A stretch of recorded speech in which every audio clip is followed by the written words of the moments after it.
Do you ever feel like that despite having success in multiple areas, that there's still something missing? That in many facets of your life, you're still showing up as a boy rather than showing up as a man. In this video, I'm going to talk about four core archetypes that once you begin to integrate, your tendency to show up a boy will dissolve and your tendency to show up as a man will absolutely increase. And for me personally, we talk about our interpersonal relationships. Just a couple of years ago, I was very much into boyish tendencies without realizing. I'd have my ex-partner would say to me, Pete, why do I never know what you're feeling? Why do I never know what you're thinking? Why does it seem like you don't care?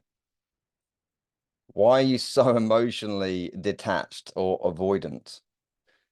And I would always react, no, no, or I would try to be emotionally connected, but it would just always be surface or just not real.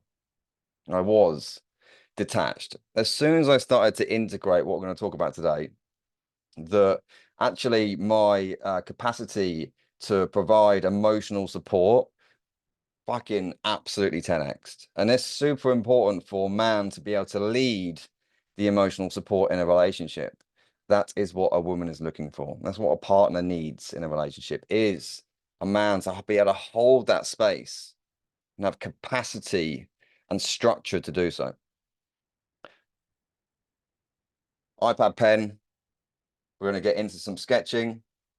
I'm going to share my screen and show you some concepts that once integrated will absolutely be a game changer.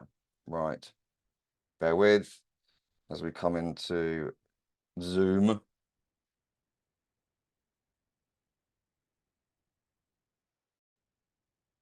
This is Jungian viewpoints, right? So this is Carl Jung. This is his form of psychotherapy. And we're going to initially talk about these core archetypes, and I'm going to go down into something that's a little bit more masculine.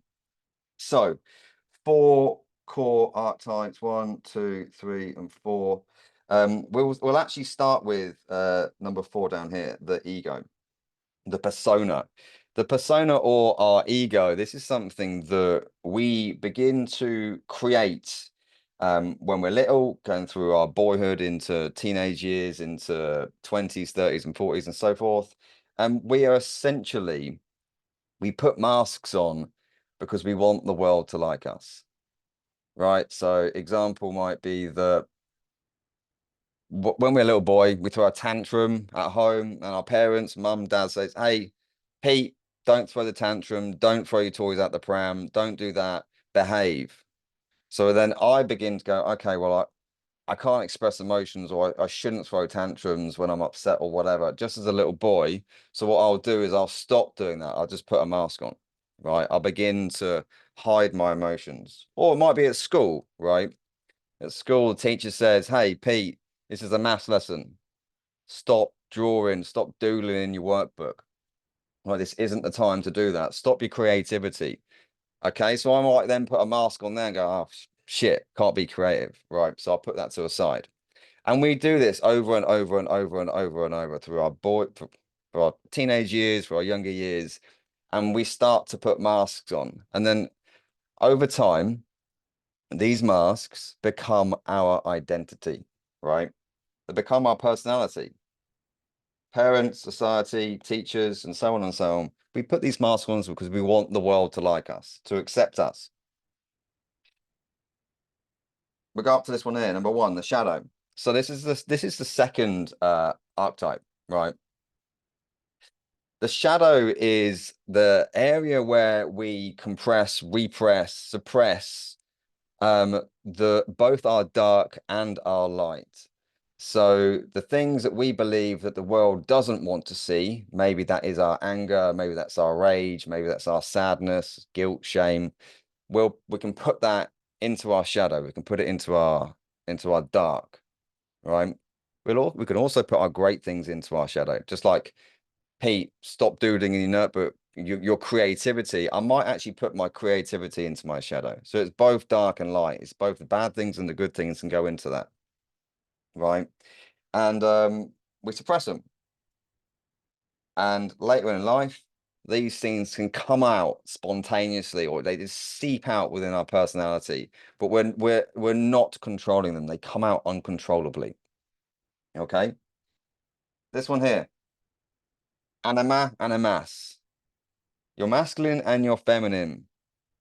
Both men have animus and female have animas. So that's this is like society will teach us that, or say that women shouldn't have too much masculine. They shouldn't have the drive, the direction, the assertiveness, the action taking, the go, go, go, go, go. That's a man's role, right? Whereas, and same with the guys, is that guys shouldn't have or shouldn't show empathy, compassion, care, love, right? Forgiveness, all those beautiful feminine traits. And a woman shouldn't show all of those real hard masculine traits. But that's wrong. We absolutely should be able to integrate both masculine and feminine. For a man to have drive and direction and assertiveness, as well as being able to show compassion or show empathy and to show love, right? To be able to integrate the both. And the same on the other side, the same with women. They are energies, then they are not one or the other. They're not like, oh, a woman should not be driven, or a man should not be loving. They're not one of the same. They are both energies that we need to integrate. And then the last one here, self. This is our real version. This is who we truly are. This is when we integrate the shadow and the ego, and both masculine and feminine, the yin and the yang. We integrate them together.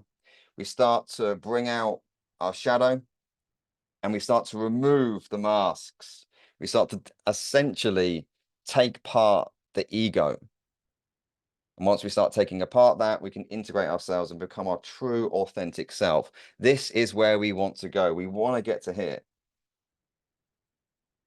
Two halves to life, right?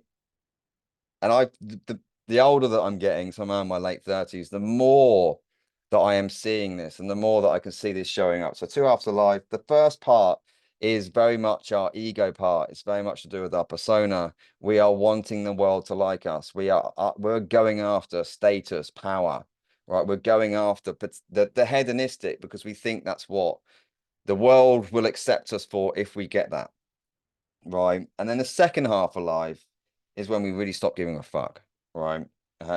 We go into a more mature adult, mature masculinity.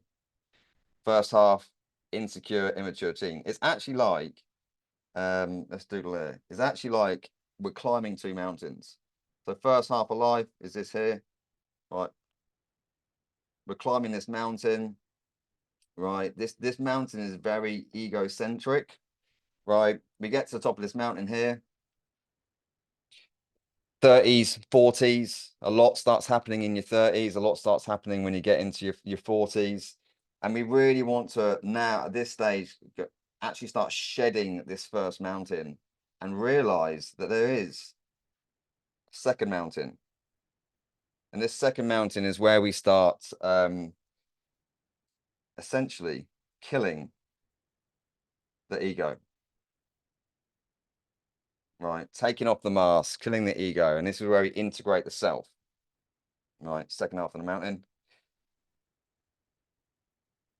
As Viktor Frankl said, at some point we have to stop saying, I am the way I am because of my father. So many guys, most guys have some form of father wounding. And whether that's consciously or subconsciously, there can be a shitload of blame that goes on to our fathers. And this is the thing about taking responsibility once awareness comes. So the work that I've been doing over the last few years in men's work, in psychology, the day that I become aware of my shit, of my trauma, of whatever's going on in my life, is the day that as a man, I take responsibility for it. A boyish tendencies wouldn't take responsibility for it. There would be blame externally. And there are some nuances to this. So there's let's get that. Small t and capital T trauma. There's a lot of emphasis today on trauma. Trauma is in everything, and it can be used as a scapegoat for not progressing in life. And in some cases, rightly so. Like, and that's like capital T trauma. That's when if we've had circumstance in our life that is freaking horrendous, sexual abuse, big loss, the things that are really, really damaging to our psyche. Like, we would class that as capital T trauma. It's extremely difficult to overcome. Whereas small T trauma, the little things that most of us go through, that the idea here is that once we get a hold of that, once we become aware of it, as soon as the awareness begins, the responsibility is within our shoes. Like, we have to take responsibility for that. So once you are aware, there's no going back. There's no going back to blame. You are 100% responsibility for dealing with it. And capital T trauma is a bit different, right? Now, back to the Jungian viewpoints on archetypes. For men in particular, he spoke about 4 core archetypes, right? King, warrior, magician, lover. There are hundreds, thousands of archetypes, right, that we all embody to some degree. But just for this, 4 core archetypes. And when I'm talking through these, just have a think about where maybe this may be lacking for you a little bit. Actually, you know, shit, I'm actually not doing any of that. So number 1 is the king. And these are in order, right? These are in order. There's a sequence to this, and there's a reason there's a sequence to this. So the king, your king archetype, he essentially creates the vision. Like, he is leading his kingdom, he's leading his realm, whether that's in a relationship, whether that's with his family, his legacy, his work, his business. He has a vision there. He absolutely has purpose, right? He has figured out his purpose. If we get into our like late 30s, 40s, 50s and haven't got a hold of our purpose, right, are not clear on the direction that we're going in life, there is part of your king that is absolutely in shadow, right? Number 2 is the warrior. So once the king has set the vision, like, he knows what he wants in life, he knows what his purpose is. The warrior is the action taker. Like, he is essentially the worker. Again, like, if you like, you know what you want in life, you know direction in life, but there's like shitloads of procrastination, or there's shitloads of vices, porn, drink, drugs, social media, women, or whatever that gets in your way of actually performing the actions that you need to take to get towards your goal. Your warrior is in shadow. There's work here for your warrior. Okay. The magician, he's the thinker. He's the transformer. Transformer being that he has the ability to not only transform his own way of thinking, that he can also help transform others. So the magician consults with the king, right? The magician will provide wisdom to the king to help transform his leadership, or help with his vision. And then the 4th is the lover. This is essentially the integration of the feminine. This is for a man to be able to show deep compassion and empathy and love and forgiveness and care, and all of those beautiful feminine traits is for a man to integrate that. That's his lover. If you don't have these traits, they are in your shadow. So have a think about that. King, warrior, magician, lover. Which one's lacking for you? Which one stood out the most? And for your, well, to help you out, answer these questions. Why do I act the way I do? Why do I behave the way I behave? Why do I think the way I think? Why do I feel the way I feel? Journal on that. Like, getting answers to these questions can be incredibly powerful and might give you some insights as to what you're lacking and what you're putting in your shadow. And what can I change?